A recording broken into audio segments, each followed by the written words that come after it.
Di dalam anime, ada beberapa karakter yang sering terlibat kesalahpahaman dengan karakter lain. Meski bagi para penonton mereka tampak konyol karena perbedaan sudut pandang, tapi bagi karakter lain mereka sosok yang agung dan sempurna. Lalu siapa sajakah mereka? Kita bahas satu-satu.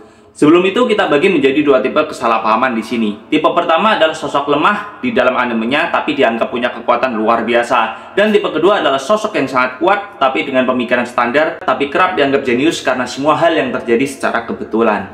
Tipe pertama yakni yang lemah tapi dianggap sangat kuat, ada 3 karakter yang masuk. Yang pertama adalah Mr. Satan di anime Dragon Ball.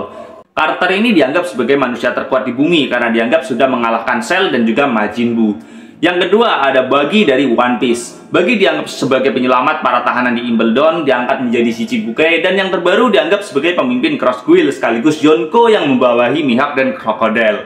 Yang ketiga ada King ya dari One Punch Man. Ini hokinya paling parah sih. Entah bagaimana semua pencapaian Saitama sebelum gabung ke asosiasi pahlawan dilimpahkan kepada si King ini. Kesalahpahaman makin merebak ke dalam masyarakat dan asosiasi, bahkan rekan sesama hero rang S-nya dan juga para villain di series ini enggan buat berhadapan dengan si King. Dan setelah Saitama gabung asosiasi pahlawan, King menceritakan semuanya, tapi akhirnya mereka malah sahabatan. Saat Atomic Samurai menantang King buat adu tebasan pedang, King tidak mampu untuk mencabut katananya. Tapi si Atomic Samurai malah gemetaran ya karena tidak dapat melihat gerakan si King. Ia mengira King menebas dengan sangat cepat sampai Atomic Samurai ini tidak dapat melihat gerakannya.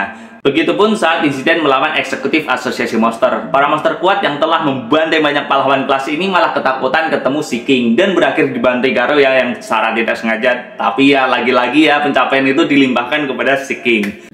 Oke, tipe yang kedua yakni tipe yang kuat dengan kecerdasan standar tapi dinilai sangat jenius layaknya Tuhan yang tahu segalanya. Yang pertama adalah Ainz Olgon. Ainz bukanlah sosok yang bijak apalagi cerdas, ia bahkan cuma tamatan SD. Tapi entah bagaimana semuanya menjadi serba kebetulan. Meskipun bawahannya memang selalu over positive thinking kepada si Ainz, tapi ia yang hanya jalan ke kerajaan lawan membuat raja negara tersebut yang sedang melakukan pertemuan rahasia dengan negara lain untuk menaklukkan kerajaan Ainz ini malah panik ya, mengira Ainz itu tahu setiap hal yang dilakukannya.